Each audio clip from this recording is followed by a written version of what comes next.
A Chat with Ben Franklin.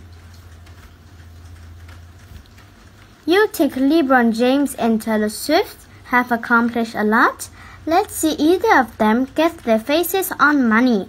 Benjamin Franklin got his on the 100 bill, and he's so beloved that people actually call the bill a Benjamin. You may have heard that he was a statesman, a newspaper publisher, and an inventor, but do you know that he was also pretty quirky? Through the magic of magic, we had a chance to interview this Renaissance man and find out what made him tick. Mr. Franklin, well, let's start with your childhood. I'm exhausted to know what it was like to be Ben Franklin as a kid. I was born in Boston, Massachusetts in 1706 to a family of 17 children in all. I was the 15th and the youngest son. There were 17 kids in your family? Oh yes, my father sent me to school when I was 8, and I was a pretty good student. I loved reading and writing, and I spent every bit of money I could get on books, and I borrowed when I could not buy. Unfortunately, I left school after a couple of years at age 10 because my father couldn't afford to keep paying for it, but I kept reading. I wanted to learn as much as I could. Oh, how I longed for travel and adventure, and so I decided I wanted to be a sailor. Much to the dismay of my father, he objected to the idea because he was afraid I could be lost at sea. I had to obey my father's wishes, so being a bookish person, I became an apprentice to my older brother James, who had established a printing business.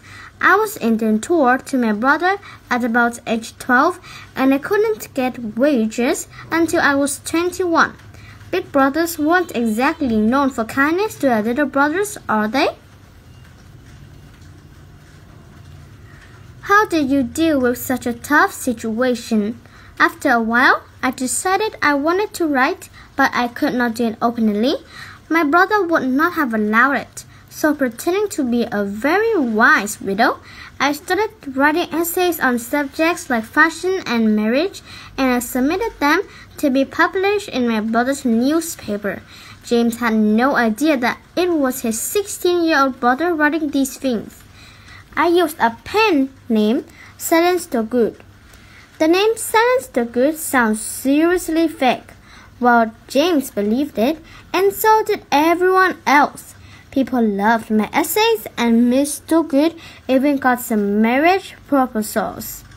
Later, you wrote something called Poor Richard's Almanac, or Almanac, as you spelled it. Yes, using the pen name Richard Saunders, I published poems, weather forecasts, entertaining remarks, and other information. Sounds pretty boring, to be honest. Hey, what else is there to do in the evening? You'd think a lot of people in my day could afford books because Poor Richard's Almanac provided a variety of useful reading material all in one book. It was very popular, and if you must know, I reaped a considerable profit from it. I guess you're right about its popularity. It's still being published today. Let's talk about your famed proverbs. You once wrote, visitors and fish stink in 3 days. Actually, I wasn't the first to write that, but is it not true?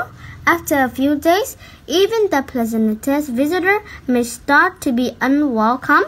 You begin to wonder when they'll leave so you can miss them again. They clean out your larder, linger in the privy. If the words larder and privy actually exist, I've never heard of them. Your larder is where you store your food, of course.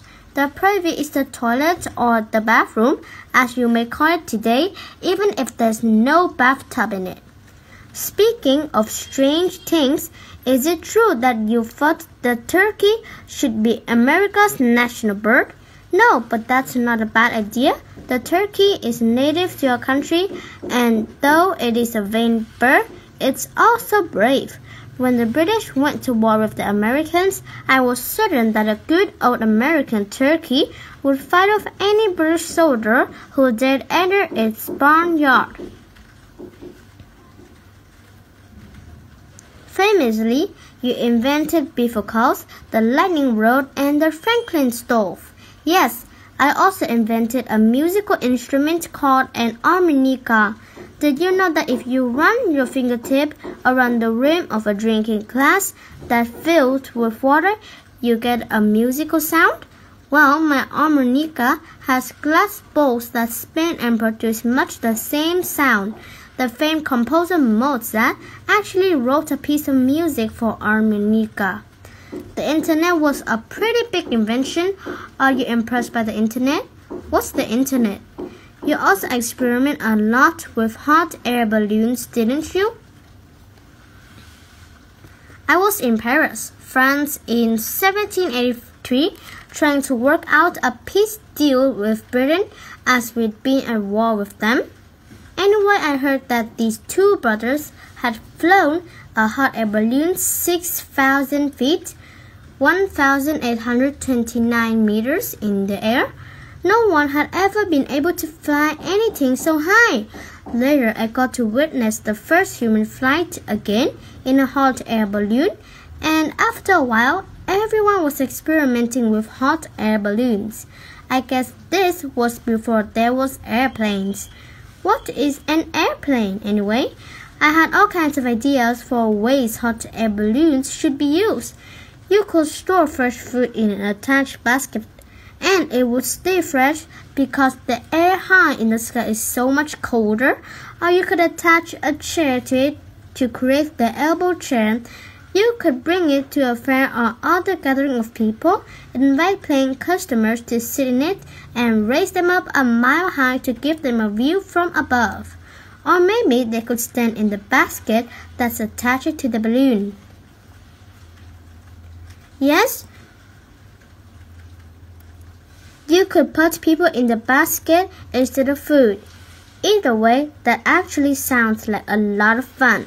I'm picturing myself in a hot air balloon, taking a video that I could eventually post on the internet.